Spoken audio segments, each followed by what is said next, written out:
Urgent, des scientifiques affirment avoir haut ouvert l'Arche d'Alliance, restée scellée pendant des milliers d'années ici à Jérusalem.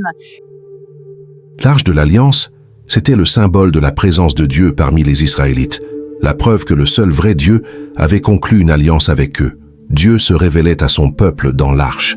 Mais quand Babylone a mis à sac Jérusalem au VIe siècle avant Jésus-Christ, l'Arche a tout simplement disparu. Pendant les milliers d'années qui ont suivi, son destin a fasciné les passionnés d'histoire, les croyants, les scientifiques, les historiens et les archéologues, qui la recherchent à tout prix. Longtemps, il n'y a eu aucun progrès. Mais une découverte scientifique super récente pourrait bien te surprendre parce qu'elle nous donne presque un indice sur l'emplacement de l'Arche de l'Alliance. D'après la Bible, tout le monde n'a pas le droit de toucher l'Arche de l'Alliance. Mais pourquoi les scientifiques pourraient-ils le faire? Y aurait-il quelque chose de mystérieux là-dedans? Je t'invite à regarder jusqu'à la fin de la vidéo pour découvrir si elle a vraiment été retrouvée. De nombreux scientifiques affirment avoir suivi les dernières traces de l'Arche de l'Alliance à la recherche de cet objet sacré. Considère la découverte de Ron Wyatt. Il a affirmé avoir trouvé l'Arche de l'Alliance et ses 10 commandements enterrés sous les ruines de l'ancienne ville de Jérusalem. Depuis la fuite d'Égypte et l'installation en terre promise, l'Arche de l'Alliance aurait été gardée dans le Saint-Temple, aussi connu sous le nom de Temple de Salomon. 600 ans avant la mort de Jésus, les Babyloniens, sous le commandement de Nabuchodonosor, ont envahi et détruit une grande partie de Jérusalem, y compris le Temple. C'est à ce moment-là que l'Arche de l'Alliance a disparu de l'histoire. Quand les Babyloniens ont commencé leur attaque, ils ont construit un immense mur de siège autour de la ville pour que personne ne puisse y entrer ou en sortir. En réponse, les Israélites ont construit de nombreux tunnels pour se déplacer dans la ville sans faire de bruit. Beaucoup de ces tunnels existent encore aujourd'hui et des artefacts anciens ont été trouvés dans certains d'entre eux. Wyatt soutient que l'Arche de l'Alliance, l'artefact juif le plus sacré, a été caché dans une chambre souterraine qui a été scellée et oubliée. En plus de Ron, il y a beaucoup d'autres scientifiques qui disent avoir trouvé l'arche qui a disparu depuis des milliers d'années. Et bien sûr, quand ce coffre sacré a été trouvé, tout le monde a attendu avec impatience le moment où les scientifiques l'ouvriraient. Est-ce que ce qu'ils ont vu dans l'art est vraiment ce qui est décrit dans la Bible? Que se passe-t-il si des scientifiques ouvrent l'Arche de l'Alliance? La première chose que les scientifiques essaieraient de faire serait de déterminer si l'arche trouvée est l'Arche de l'Alliance israélite ou l'une des boîtes ou arches religieuses identiques utilisées par d'autres groupes ethniques sémitiques du Nord-Ouest. Ce serait une tâche initiale essentielle. Bien qu'ils les connaissent déjà par la Bible, au moment de la voir de près, les scientifiques seront émerveillés. L'arche semble être sortie d'un livre et s'être matérialisée sous leurs yeux. L'arche était en effet recouverte à l'intérieur et à l'extérieur d'or pur, avec un encadrement en or tout autour. Le couvercle de l'arche est appelé le propitiatoire. Sur le couvercle, il y a 2 statues de chérubins en or, avec leurs ailes déployées et leurs visages tournés l'un vers l'autre, regardant le propitiatoire. Cette partie est considérée comme la plus sacrée de l'arche. L'arche avait 4 anneaux en or, avec 2 anneaux de chaque côté. Une perche en bois d'acacia recouverte d'or était insérée dans les anneaux pour porter l'arche. Ces perches de transport devaient être permanentes et ne jamais être retirées. La surprise passerait dès que les scientifiques ouvriraient l'arche. Voyons ce qu'il y a à l'intérieur de l'arche. Mais avant, je vais te lancer un défi avec une question super simple pour voir à quel point tu te souviens de la Bible. La question est, quels sont les 3 objets gardés à l'intérieur de l'Arche de l'Alliance? A. Des parchemins, des pièces de monnaie et des bijoux. B. Les tables des 10 commandements, le bâton d'Aaron et un pot de manne. C. Des lingots d'or, des vêtements de cérémonie et une couronne. D. Des animaux pour le sacrifice, de l'encens et de l'huile. Temps de réflexion. Ok, je suis sûr que la plupart des spectateurs qui ont répondu ont donné la bonne réponse. Alors, voyons comment les scientifiques ont été surpris par ce qu'ils ont trouvé à l'intérieur. Les 10 commandements ont aussi été placés dans l'arche. Cela montre que la loi morale de Dieu serait à jamais devant la présence de Dieu. Cela représente aussi que la loi serait maintenue en Christ. Il obéirait pleinement à tous les commandements de Dieu pour son peuple. Tu vois, les 3 artefacts importants à l'intérieur de l'arche étaient les 10 commandements, le bâton qui a fleuri d'Aaron et la manne. En tant que récipient, l'arche transpe portait des artefacts qui parlaient de moments clés pendant le temps d'Israël dans le désert. Le deuxième ensemble de tables de pierre représentait la loi, le standard de justice de l'Ancien Testament. Moïse a brisé les tables originales dans l'Exode 32 après que les Israélites aient fabriqué le veau d'or pour l'adorer. La manne dans le bol en or représentait la nourriture qui soutient la vie que Dieu donne à son peuple en Christ. Quand Israël était dans le désert, le Seigneur les a soutenus avec ce pain mystérieux. Ne sachant pas ce que c'était, ils l'ont appelé la manne, ce qui signifie « qu'est-ce que c'est ?» Quand Jésus a nourri les 5000, il a dit « Moïse ne vous a pas donné le pain du ciel, mais mon Père vous donne le vrai pain du ciel. Le pain de Dieu est celui qui descend du ciel et donne la vie au monde. » La chair et le sang de Christ sont des aliments qui soutiennent la vie du croyant. Le bâton d'Aaron était le même bâton que Dieu a transformé en serpent devant Pharaon. Mais le moment le plus significatif, noté par l'écrivain d'Hébreux, a été la floraison du bâton dans nombre. Le peuple d'Israël a commencé à murmurer contre le leadership de Moïse et Aaron, et le Seigneur venait juste de tuer un groupe de rebelles. Pour prouver la prêtrise choisie d'Aaron et sa lignée, le Seigneur a ordonné que les tribus d'Israël placent 12 bâtons, celui d'Aaron représentant la tribu de Lévi, la tribu que Dieu a désignée pour la prêtrise. Ils les ont laissés pendant la nuit, et voilà, le bâton d'Aaron pour la maison de Lévi avait germé, produit des bourgeons, donné des fleurs et généré des amandes mûres.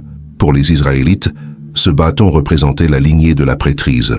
Et encore une chose importante a attiré l'attention des scientifiques. Le propitiatoire a été placé sur le dessus de l'arche. Quand le prêtre entrait dans le Saint des Saints, il aspergeait le sang du sacrifice sur le propitiatoire. Cela représentait le sang expiatoire de Jésus. Le péché d'Israël a formé une barrière entre Dieu et eux. Nos péchés nous ont aussi séparés de Dieu.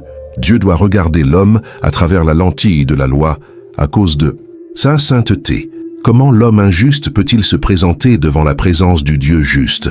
Le dilemme est résolu à travers le sang de Jésus.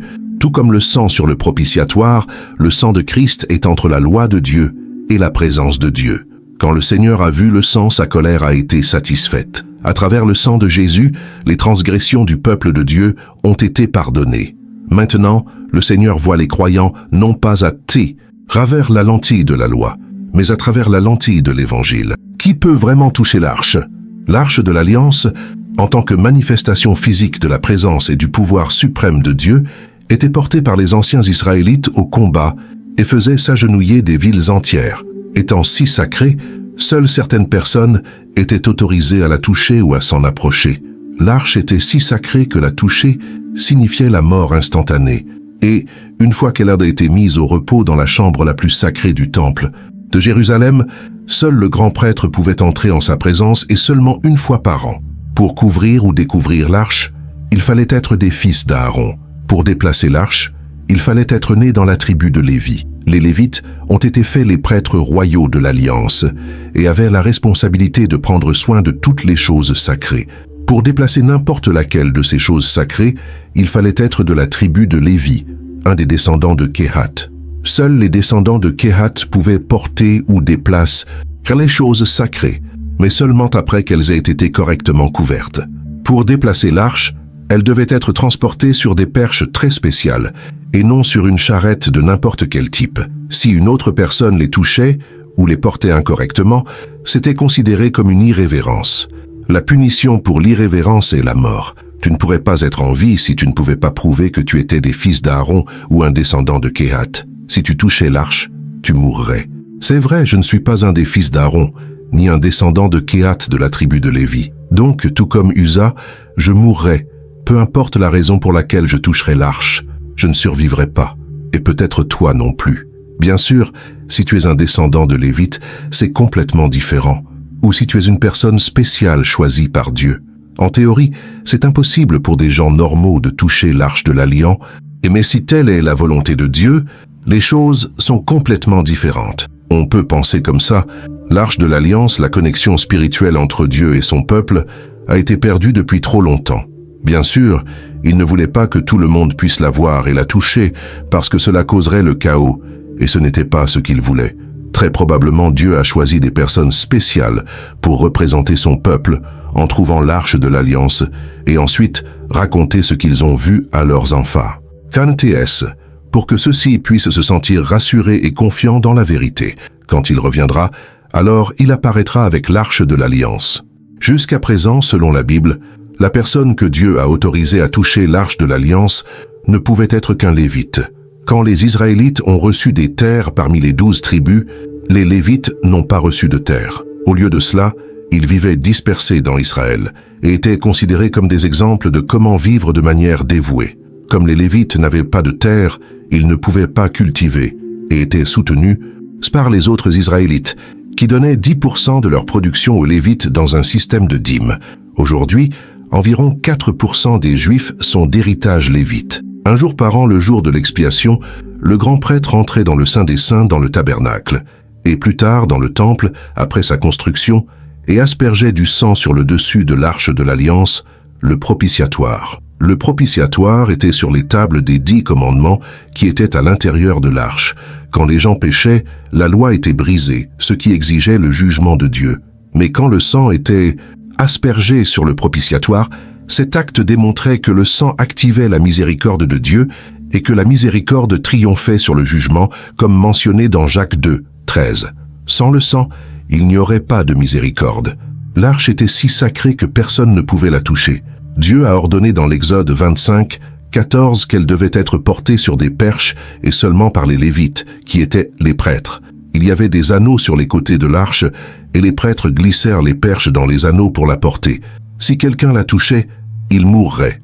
Les Lévites devaient porter l'arche en utilisant 2 perches de bois insérées à tras vers les anneaux sur ses côtés, car toucher l'arche elle-même entraînerait la mort par les mains de Dieu. Selon le 2e livre de Samuel, le Lévite Uza a touché l'arche avec sa main pour la stabiliser et Dieu l'a tué instantanément. Une autre théorie sur l'emplacement de l'arche. En plus des informations selon lesquelles des scientifiques auraient trouvé l'arche de l'Alliance, il existe encore de nombreuses théories autour d'elle. Une autre théorie persistante suggère que l'arche de l'Alliance a été gardée dans l'église de Sainte-Marie de Sion à Aksum, en Éthiopie. Selon cette théorie, Ménélique Ier a emmené l'arche en Éthiopie lors de sa visite à Salomon à Jérusalem. La tradition affirme que l'arche reste cachée dans une chapelle à l'intérieur de l'église, gardée par une lignée de prêtres. Le soutien à cette théorie est largement tiré de l'histoire, des traditions et des pratiques religieuses éthiopiennes. Chaque église éthiopienne a une réplique de l'arche connue sous le nom de Tabo, et la lignée de l'empereur éthiopien a été liée à Salomon et à la reine de Saba. Mais le manque de vérification externe rend difficile de confirmer l'authenticité de cette affirmation. Le rouleau de cuivre, un document unique parmi les manuscrits de la mer morte, liste 64 endroits où des objets en or et en argent, probablement du temple de Jérusalem, ont été enterrés ou cachés. Un aspect intrigant du rouleau de cuivre est sa suggestion que l'arche de l'Alliance pourrait être cachée près de la mer morte, possiblement à proximité de Qumran, où les manuscrits de la mer morte ont été découverts. Le parchemin suggère la présence de l'arche, mais ne fournit pas de coordonnées précises. Que sais-tu du lieu de repos final de l'arche? Tout comme les scientifiques pourraient avoir trouvé l'emplacement de l'arche de l'Alliance, Dieu pourrait être en train de donner des signes et une orientation à son peuple choisi pour trouver le trésor perdu depuis des milliers d'années. Mais s'il permettra ou non que la présence de cette arche soit annoncée publiquement, c'est inconnu, où il a juste montré à l'humanité l'esprit sacré de cette arche, pas physiquement, comme Ron. Il a été catégorique en disant qu'il avait vu l'arche de l'Alliance, mais quelque chose d'étrange s'est produit qui l'a empêché de prendre des photos ou des vidéos d'elle. Il a dit que, quand il est retourné sur les lieux pour collecter plus de preuves, 4 anges se tenaient devant lui et lui ont dit que ce n'était pas encore le moment pour le monde de voir cette découverte de ses propres yeux. Ce temps approche et à ce moment-là, il y aura une loi religieuse universelle imposée dans le monde entier. Par conséquent, pour pouvoir voir ou toucher cette arche de tes propres yeux, tu dois attendre l'approbation de Dieu. En attendant, revenons un peu en arrière pour voir ce qui s'est passé au moment qui est dit être la dernière apparition de l'arche de l'Alliance. La dernière mention de l'arche dans l'Ancien Testament est dans le 2e livre des Chroniques 35, 3. Alors il dit aux Lévites, qui enseignaient tout Israël et qui étaient saints pour le Seigneur, « Mettez l'arche sacrée dans la maison que Salomon, fils de David, roi d'Israël, a construite. » Cela s'est passé pendant le règne du roi Josias, vers 630 avant Jésus-Christ. Une des théories les plus connues sur l'arche est liée à l'épopée nationale éthiopienne du XIVe siècle, le Kebra Nagast. Selon ce récit, la reine de Saba a visité le roi Salomon à Jérusalem pendant le Xe siècle avant J.P.6 et a eu un fils avec lui.